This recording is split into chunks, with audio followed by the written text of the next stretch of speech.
ప్రపంచ శాంతి కొరువైపోయింది. ముఖ్యంగా నా ప్రియమైన తెలుగు మిత్రులకు 200 దేశాల్లో ఉన్న 15-16 కోట్ల తెలుగు మిత్రులకు, అలాగే రేపు దేశంలో ఉన్న రాజకీయ నాయకుల్ని ప్రపంచ శాంతి కొరకు నేనేం చేస్తున్నాను, మీరేం చేయాలి, ప్రజలందరూ ఏమి చేయాలి అన్న సబ్జెక్ట్ మీద రేపు నేను ఢిల్లీలో వీరందరినీ కలుస్తున్నాను.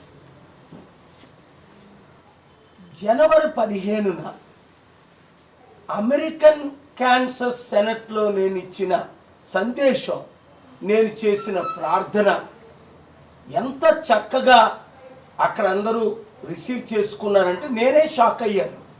58 యుద్ధాలు ప్రపంచంలో, మన దేశ బడ్జెట్ ఎంతో, సంవత్సరానికి 3 ట్రిలియన్ యుద్ధ సామాగ్రి ద్వారా వాళ్ళకి 3 ట్రిలియన్ వస్తుందని, కానీ నష్టం ఎంత వస్తుంది? 89 నుండి 4 ట్రిలియన్ అప్పు ఈరోజు దాదాపు 40 ట్రిలియన్ అయింది కదా. వారు చేసిన యుద్ధాల ద్వారా కోట్ల మంది చనిపోతున్నారు కదా. ప్రపంచంలో దాదాపు 850 కోట్లలో 200-300 కోట్లకి తిండేనా లేదు కదా. ఇన్ని కోట్లు యుద్ధ సామాగ్రి కొరకు ఖర్చు పెట్టి,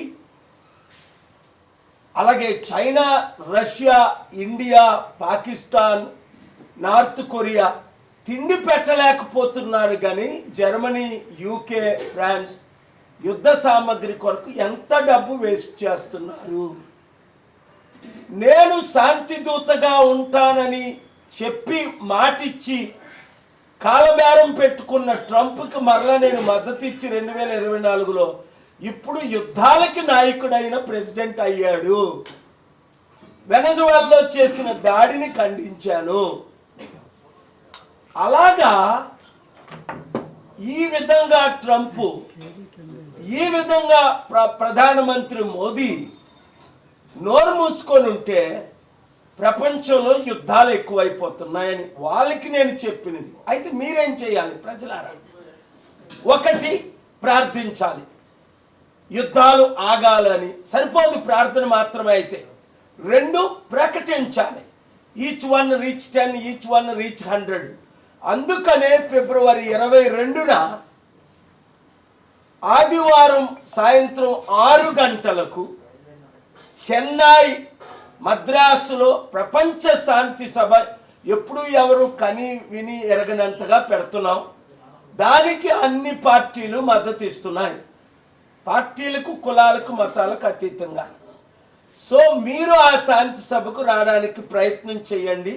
మీడియా మిత్రులందరూ లైవ్ ఇవ్వడానికి ప్రయత్నం చేయండి. శాంతి వల్ల వచ్చే లాభాలు మీ అందరికీ తెలుసు. మనసుకు శాంతి, కుటుంబంలో శాంతి, కమ్యూనిటీలో శాంతి, రాష్ట్రంలో శాంతి, దేశంలో శాంతి, ప్రపంచంలో శాంతి. నష్టాలేంటి? కోట్ల మంది చనిపోతున్నారు, కోట్ల మందికి తిండి లేదు, కోట్ల మందికి ఇల్లు లేవు, డబ్బంతా యుద్ధానికి ఖర్చు పెట్టేస్తున్నారు. మాట్లాడిన Mahatma Gandhi, Mother Teresa, Nelson Mandela, King Hussein, Martin Luther కింగులు లేరు. ప్రధానమంత్రి మన్మోహన్ సింగ్ గారు మౌన ప్రధానమంత్రి అని, ఈయన ఎప్పుడు మౌనంగా ఉంటున్నారు 12 సంవత్సరాలు. మన దేశం తప్ప ప్రపంచంలో శాంతిని ప్రకటించే దేశం ఇంకొకటి లేదు. ఎందుకంటే మనం శాంతి కోరుకునేవారు. అలాంటి శాంతి దేశాన్ని సర్వనాశనం చేస్తున్నారు ఇప్పుడున్న రాజకీయ నాయకులు. ఇవాళ పొలిటికల్ మీటింగ్ కాదు కనుక వారి గురించి నేను మాట్లాడను. శాంతి కొరకే మీరేం చేయాలి? ఇమీడియట్గా నా social media, Facebook, Twitter, Instagram, యూట్యూబ్లో జాయిన్ అవ్వండి. 10 మందిని, 100 మందిని జాయిన్ అవ్వమని చెప్పండి. 2, ప్రార్థించండి. 3, చెన్నై రండి. 4, ఒక గ్రూపులు పెట్టండి. మీ మందిరాల్లో, మీ మసీదుల్లో, మీ చర్చిల్లో, మీ సినగాగుల్లో గ్రూపులు ఏర్పాటు చేయండి. గ్రూపు పేరేంటి? సింపుల్గా శాంతి గ్రూప్, అంతే. పీస్ పార్ట్నర్స్, మీకు నచ్చిన పేరు పెట్టుకోండి. శాంతి కొరకు మీరు ఎన్నో అన్యాయాలు జరుగుతున్నాయి, ఎన్నో హత్యలు జరుగుతున్నాయి. నేను ఎయిర్పోర్ట్లో వచ్చినప్పుడు 400-500 మంది జగన్ వస్తున్నారని వెయిటింగ్ కొన్నారట. ఆ 400-500 మంది కూడా నన్ను గ్రీట్ చేసి నన్ను బయటకు రానివ్వలే, సెల్ఫీలు తీసుకుంటూ. అంటే అర్థం చేసుకోండి, జగన్ కొరకు వచ్చిన 400-500 మంది కూడా నా ఫాలోవర్సే. చంద్రబాబు నాయుడు గారితో ఉన్నవారు కూడా నా ఎందుకు? వారు శాంతి ఫాలోవర్స్ కాబట్టి. మన తేడాలు మనం పక్కన పెడదాం, రాజకీయాలు పక్కన పెడదాం, శాంతిని ముందుకు తీసుకెళ్దాం, శాంతి దేశంగా మరల పేరు సంపాదిద్దాం, యుద్ధాలన్నీ ఆపి శాంతిని ముందుకు తీసుకెళ్దాం. దాని కొరకు మీడియా మిత్రులందరూ, నేను అక్కడ ప్రసంగం చేసింది, ప్రార్థన చేసింది, ఇంకా అన్ని వీడియోలు రిలీజ్ చేయలేదు. చేస్తే బ్రేకింగ్ న్యూస్లు అయిపోతాయి, నాకు మోదీ గారికి యుద్ధం జరుగుతుంది. అందుకని వారు చెప్పినవన్నీ ఎడిట్ చేసి, వారు పలికిన మాటలన్నీ ఎడిట్ చేసి మేము వీడియో రిలీజ్ చేసాం. చేయకపోతే నేనేం చేస్తున్నానో ఎవరికి తెలియదు. ఇప్పటికే 199 మీటింగులు నేను మీడియా ముందుకు రావట్లేదు, అన్నీ సీక్రెట్గా.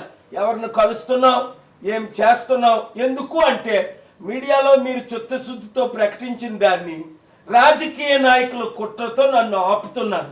నా ఏరోప్లేన్లు మూసేశారు, నా 14 అకౌంట్లు మూసేశారు. అరే బాబు, ఈయన ఫేమస్ అయిపోతున్నాడని. తప్పే ఉంది? శాంతి కొరకు శాంతి ప్రకటించి మంచి చెప్తుంటే ఒకరినొకరు చంపుకోండి, యుద్ధ సామగ్రులు చెయ్యండి, యుద్ధాలు చెయ్యండి. మీకులాగా హిందూ ముస్లింల మధ్య, హిందూ క్రిస్టియన్ మధ్య చిచ్చులు పెట్టడం లేదు కదా, లడ్డూ వివాదాన్ని నేను తీసుకురావట్లేదు కదా. అందరూ శాంతిగా ఉండండి. హిందువులు, ముస్లింలు, మహమ్మదీలు, క్రైస్తవులు, బుద్ధిస్టులు జూన్ 21న లీడర్స్ 7 మతాల నాయకులు జూన్ 21ని ఢిల్లీ నా శాంతి సదస్సుకి ఎందుకు వచ్చారు? నేను శాంతినే ప్రకటిస్తున్నాను. అనాథుల్ని, వితంతుల్ని, నిరుద్యోగుల్ని, బీద ప్రజలను ఆదుకుంటున్నాను. మీరు కూడా అదే చేయమని కోరుకుంటున్నాను. Thank you very much. God bless you.